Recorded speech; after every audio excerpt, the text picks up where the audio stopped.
పక్కకు ఉండబడతారు. మా పక్కన ముందర మాటలు మైపడి ఉండబడతారు.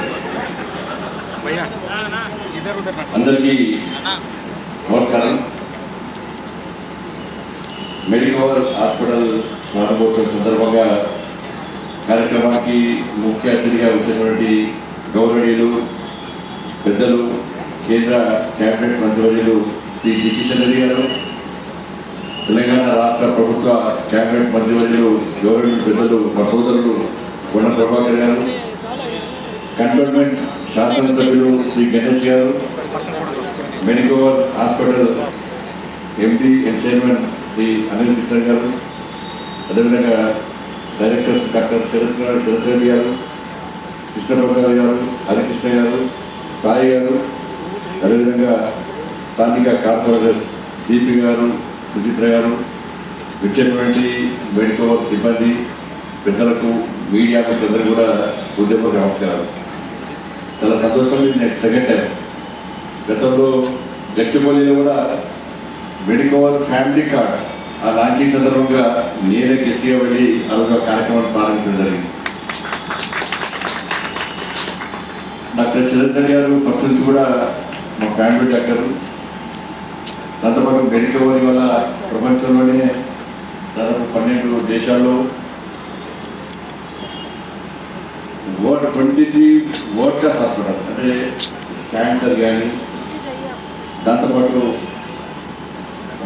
విమెన్ అండ్ చైల్డ్ హాస్పిటల్స్ కానీ, మల్టీ స్పెషాలిటీ హాస్పిటల్స్ కానీ ఇవన్నీ కూడా చేయడం. దాంతోపాటు డాక్టర్ అనిల్ కృష్ణ గారి యొక్క నేతృత్వంలో అత్యాధునిక టెక్నాలజీ, సీనియర్ మోస్ట్ డాక్టర్స్తో ఇవాళ ఇది హెల్త్ కేర్ రంగంలో మెడికవర్ అనేది ఒక చరిత్ర సృష్టిస్తున్న విషయం వాస్తవం. ఇవాళ ఇండియాలో కూడా 16 సిటీస్లో 24 హాస్పిటల్స్, తెలంగాణలో ముఖ్యంగా 8 హాస్పిటల్స్, దాంట్లో మా కరీంనగర్గా ఉండడం కూడా చాలా సంతోషం. కరీంనగర్ మంచి ఫెసిలిటీస్తో ప్రజలకు అందుబాటులో ఉన్నటువంటి ప్రజలతో ఇప్పేవారు చెప్పిన ఇటువంటి హాస్పిటల్ కరీంనగర్ కట్టండి, చాలా బ్రహ్మాండంగా వస్తుంది. ఆదిలాబాద్, నిజామాబాద్, కరీంనగర్, వరంగల్ సెంటర్ కరీంనగర్. అందుకే మా తరఫున, మా పొన్న ప్రభాకర్ తరఫున రిక్వెస్ట్ చేస్తున్నాం, మెడికవర్ హాస్పిటల్ తప్పకుండా కట్టే ప్రయత్నం చేయండి. ఇంతకుముందు కొండ ప్రభాకర్ చెప్పినట్టు వైద్యో నారాయణ లేకుండా ఇవాళ చాలామంది పేషెంట్స్, ఇవాళ నేను కూడా మీ ముందు మాట్లాడుతున్నంటే దానికి ప్రధాన కారణం ఇవాళ డాక్టర్ శరత్ రెడ్డి గారు. ఎందుకంటే నేను కరీంనగర్లో ఒక ర్యాలీ తీసుకుంటే హాస్పిటల్కి వచ్చింది.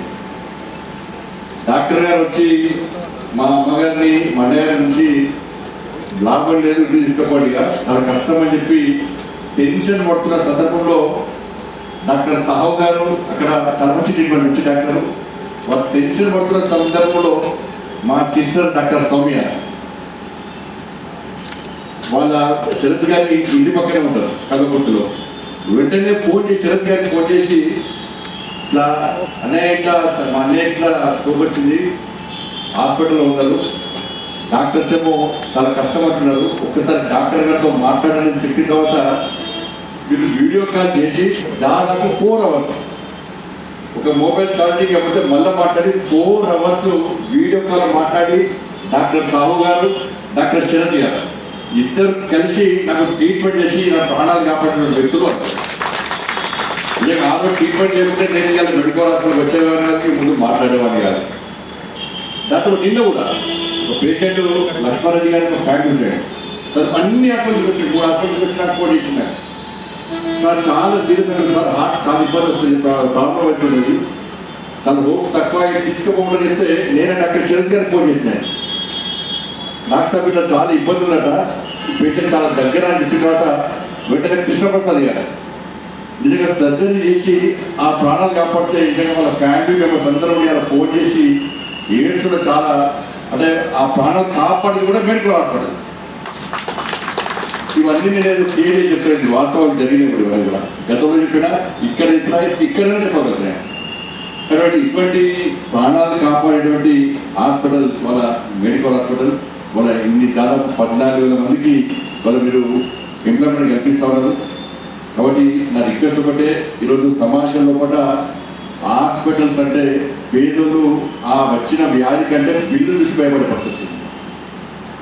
ఇటువంటి పరిస్థితి నుంచి సమాజంలో ఎంత భయం ఉందో ఆ భయం పోవాల్సిన అవసరం ఉంది. నేను వాస్తవాలు మాట్లాడుతున్నాను.